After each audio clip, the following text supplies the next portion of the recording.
Hello students, I am Dr. Prakash. Welcome you all for the online class on International Marketing Strategy. The sixth module in the syllabus is Documentation and Emerging Markets, in which we have discussed about the documentations in the previous class. Now let's move on to another important topic, trading blocks.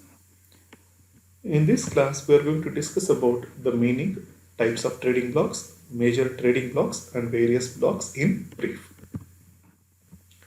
To begin with the meaning, it is a form of economic integration increasingly shaping the pattern of world trade. So it includes a group of countries which are existing within a geographical region, and the motive is to protect themselves from the imports of non-members.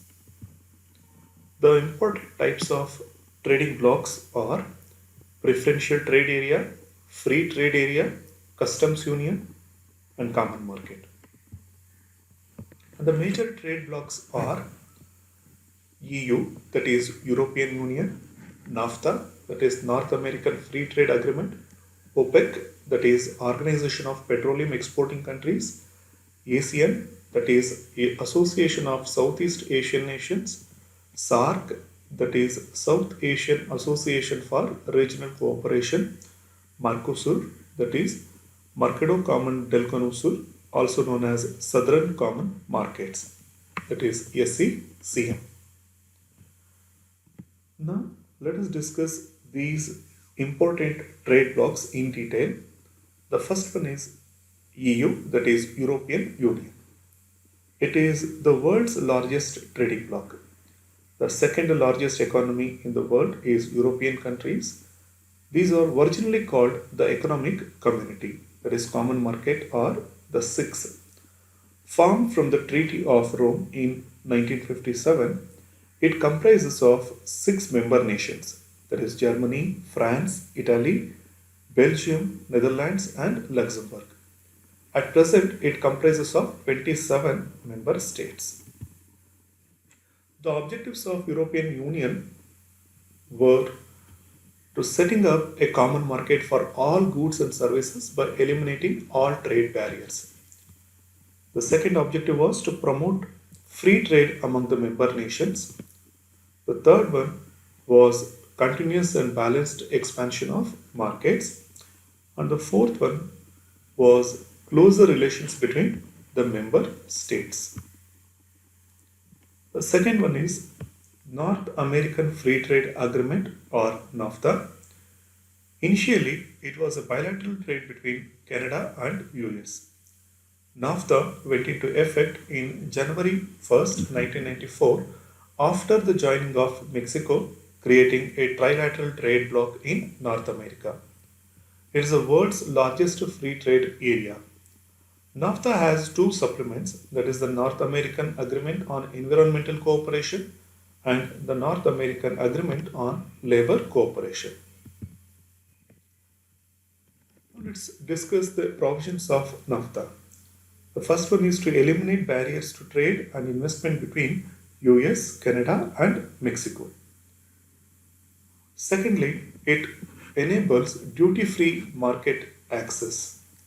Thirdly, the trade rules such as safeguard, subsidies, countervailing, and anti dumping duties, health and safety standards are also included.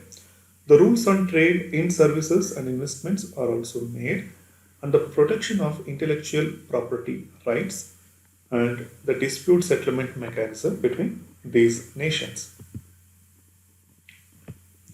The third one is Organization of Petroleum Exporting Countries or OPEC. It's a permanent intergovernmental organization created at the Baghdad Conference on September 10 to 14, 1960. It includes Iraq, Kuwait, Iran, Saudi Arabia, and Venezuela, later joined by 8 more countries. The main objective is to coordinate and unify petroleum policies among the member countries. To secure fair and stable price for petroleum producers, these trade blocks are made, and also to ensure proper price and regular supply for petroleum consuming nations, Its headquarters is in Vienna, Austria. The fourth one is Association of Southeast Asian Nations, that is ASEAN. It is formed in 8th August 1969 and it includes the countries like Indonesia, Malaysia, Philippines, Singapore, and Thailand. It was later joined by Brunei, Burma, Cambodia, Laos, and Vietnam. Established Asian Free Trade Area or AFTA, and the headquarters is in Jakarta of Indonesia. The aims of AFTA are to encourage inflow of foreign investment into this region and to establish free trade area in the member countries and to reduce tariffs on the products produced in Asian countries. The objectives of ASEAN are mainly to accelerating economic growth, social progress, cultural development among its members, protection of regional peace and stability, and to discuss issues peacefully. And the fifth one is SAARC or South Asian Association for Regional Cooperation. It was established on 8th December 1985 and the member countries are Bangladesh, Bhutan, India, Maldives, Nepal, Pakistan and Sri Lanka. The headquarters is in Kathmandu of Nepal. And the major objectives of SAARC are to promote the welfare of the people of South Asia and to improve their quality of life, to accelerate economic growth, social progress, and cultural development in the region, to promote and strengthen selective self reliance among the countries of South Asia, to contribute to mutual trust, understanding, and appreciation of one another's problems, to strengthen economic cooperation with other developing countries, to maintain peace in the region.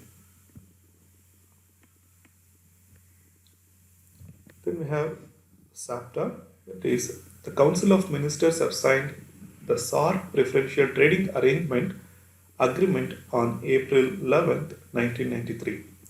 And the objectives were to gradually liberalize the trade among members of SAARC, to eliminate trade barriers among SAARC countries and to reduce or eliminate tariffs, to promote and sustain mutual trade and economic cooperation among member countries.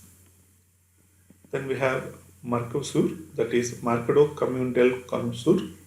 It was established in 1991 by Brazil, Argentina, Paraguay, and Uruguay. These four members generate 70% of gross national product of South America. By 1996, Mercosur had abolished tariffs on goods accounting for 90% of the trade between its member countries, with remaining tariffs to be abolished by 2000. Mercosur and European Union signed a cooperation agreement to pave the way for a free trade accord in 2001. That's it.